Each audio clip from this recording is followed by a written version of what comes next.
আসসালামু আলাইকুম। আশা করি সকলেই ভালো আছেন। অনুবাদ আর্তুগল চ্যানেলের আরো একটি নতুন আকর্ষণীয় ভিডিওতে আপনাকে স্বাগতম।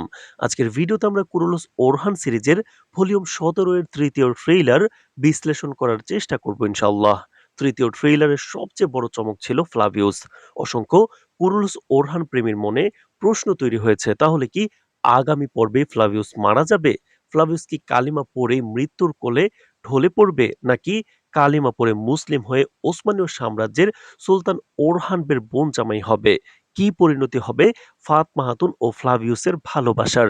এছাড়াও ফ্লাভিউসের বিদায় নিয়ে গুরুত্বপূর্ণ কিছু আপডেট রয়েছে আমাদের হাতে। সব আপডেট ও বিশ্লেষণ জানতে সম্পূর্ণ ভিডিও জুড়ে সাথেই থাকুন, এবং আপনি কোন জেলা বা থানা থেকে আমাদের ভিডিও দেখছেন অবশ্যই কমেন্ট করে জানাতে ভুলবেন না। প্রবাসী ভাইয়েরা কে কোন দেশ থেকে দেখছেন অবশ্যই কমেন্ট করুন, এবং কোনো প্রশ্ন থাকলেও কমেন্ট করতে পারেন। ইনশাল্লাহ পরবর্তী আপডেট ভিডিওতে আমরা আপনাদের কমেন্টগুলো পড়ে উত্তর দেওয়ার চেষ্টা করব ইনশাল্লাহ। শুরুতে ফ্লাভিউসের মৃত্যু হবে কিনা সেই বিষয়ে কিছু বিশ্লেষণ করা যাক।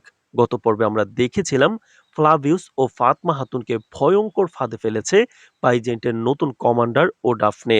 বাইজেন্টেন বাহিনী তাদের ঘিরে ফেলেছে, তবে এইখান থেকে বেঁচে ফিরলেও দুর্গে ফেরার পর আক্রমণের শিকার হবে ফ্লাভিউস, যেমনটা আমরা ট্রেইলারে দেখতে পেয়েছি।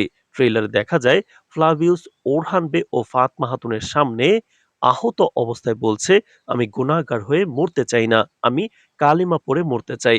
কালিমা পড়া অবস্থায় ট্রেইলার সমাপ্ত হয়। তাহলে কি ফ্লাভিউস সত্যিই বিদায় হবে? দুটি বিশ্লেষণ ও তথ্য পাওয়া যায়। প্রথমত, ফ্লাভিউসের আঘাত খুব বেশি গুরুতর নয়, কিন্তু এই ঘটনার মাধ্যমে ফ্লাভিউসের ইসলাম গ্রহণ দেখানো হবে। কালিমা পড়ার পর হয়তো সে অজ্ঞান হয়ে যাবে, কিন্তু তার নিঃশ্বাস চলমান থাকবে। পরবর্তীতে চিকিৎসা শেষে ফ্লাভিউস হয়তো জীবিত থাকবেন। কিন্তু আরেকটি গুরুত্বপূর্ণ তথ্য আমাদের হাতে রয়েছে, তা হলো ইতিমধ্যেই আপনারা জানেন সিরিজ গত ১ সপ্তাহ বন্ধ ছিল। এর মধ্যে কুরুলুস ওরহান সিরিজ থেকে দুইটি বড় চরিত্র বিদায় হবে আগামী পর্বে। সেই দুই অভিনেতা ইতিমধ্যেই শুটিং সেট ছেড়ে চলে গিয়েছেন, তবে সেই দুজন কে তা অফিসিয়ালি জানা যায়নি। তবে তাদের একজন শাহিন সাবে হওয়ার প্রবল সম্ভাবনা রয়েছে।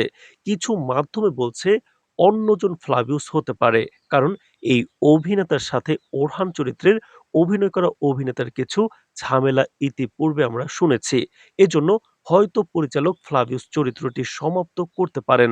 তবে সামাজিক যোগাযোগ মাধ্যম ও অফিসিয়াল ট্রেইলারের কমেন্টে বিভিন্ন দেশের কুরুলুস ওরহান প্রেমী দর্শকরা কমেন্টে জানিয়েছেন ফ্লাভিউসের বিদায় তারা মেনে নিবে না। আমাদের বিশ্লেষণ বলছে কুরুলুস ওরহান সিরিজ এমনি রেটিং বিপর্যয়ে আছে। ফ্লাভিউস বিদায় হলে এই সিরিজের রেটিং আরো বড় বিপর্যয়ের মুখোমুখি হবে। আপনাদের কি মতামত কমেন্টে জানান। তো দর্শক, এবার আলোচনা করব ফ্লাভিউস ও ফাতমা হাতুনের ভালোবাসার পরিণতি কি হবে। যদি ফ্লাভিউস বেঁচে থাকে, ফাতমা হাতুনের সাথে তার বিয়ে খুব শীঘ্রই, কারণ ইগিদবের বাবা ইতিমধ্যেই বিশ্বাসঘাতক প্রমাণিত। তার ছেলের সাথে বিয়ে অসম্ভব। সুতরাং ফাতমা হাতুনের সাথে ফ্লাভিউস ছাড়া বিকল্প কেউ নেই। এদিক বিবেচনায় তথ্য রয়েছে যে যেহেতু ইগিদবের সাথে বিয়ে হচ্ছে না, তাহলে ফাতমা হাতুনের বিকল্প শুধু ফ্লাভিউস। এখন ফ্লাভিউসের মৃত্যু দেখানো হলে ফাতমা খাতুন চরিত্রটি অপ্রয়োজনীয় হয়ে যাবে। সুতরাং এই দিক বিবেচনায় ফ্লাভিউস মরবে না।